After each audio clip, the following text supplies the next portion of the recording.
Hello everybody, কেমন আছো সবাই? আজকে আমি রান্না করছি ডিম। তো ডিমগুলো আমি প্রথমে হাফ বয়েল করে নিচ্ছি।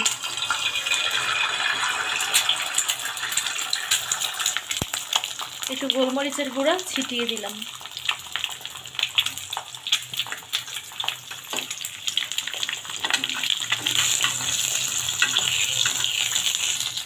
ডিমটা ভাজা হয়ে গেছে।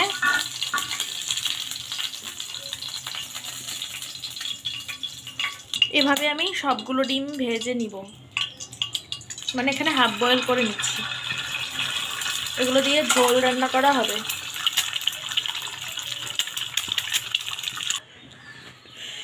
দিয়ে দিলাম ফোড়ন, তেজপাতা, গরম মশলা,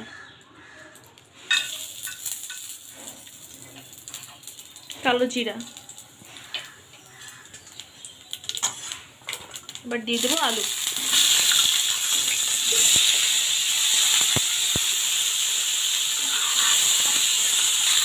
আলুগুলো ফ্রাই করে নেব। এবার এখানে আছে আদা জিরে পেস্ট, লবণ, হলুদ গুঁড়ো, লঙ্কা গুঁড়ো, ধনে গুঁড়ো, গরম মশলা গুঁড়ো। এবার একটু জল দিয়ে মিশিয়ে নিব, তারপর এর ভিতরে দিয়ে দিব।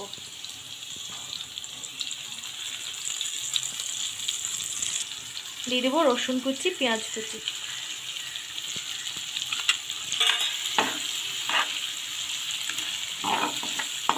এবার নাড়া দিয়ে দিব, ভালো করে কষিয়ে নিলাম।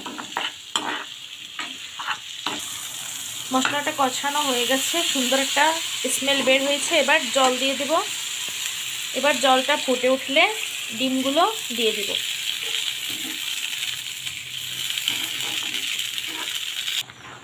এবার ঝোলটা ফুটে উঠেছে, ডিমগুলো দিয়ে দিব।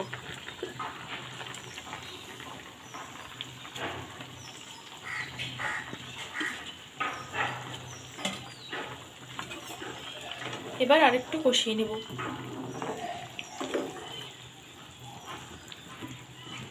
মানে 10 মিনিট রান্না করে নিব। ডিমটা রান্না করা হয়ে গেছে, আলুগুলো সেদ্ধ হয়ে গেছে। এখন ফ্লেভারের জন্য দিয়ে দিব কাঁচা লঙ্কা।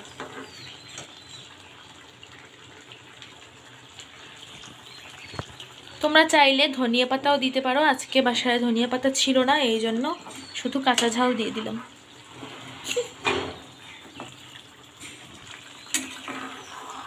তো কেমন লাগলো বন্ধুরা রান্নাটা, আমাকে কমেন্ট সেকশনে অবশ্যই জানাবে। আর ভালো লাগলে অবশ্যই এটা লাইক করবে। তো আজকে এই পর্যন্তই। এভাবে সুন্দর সুন্দর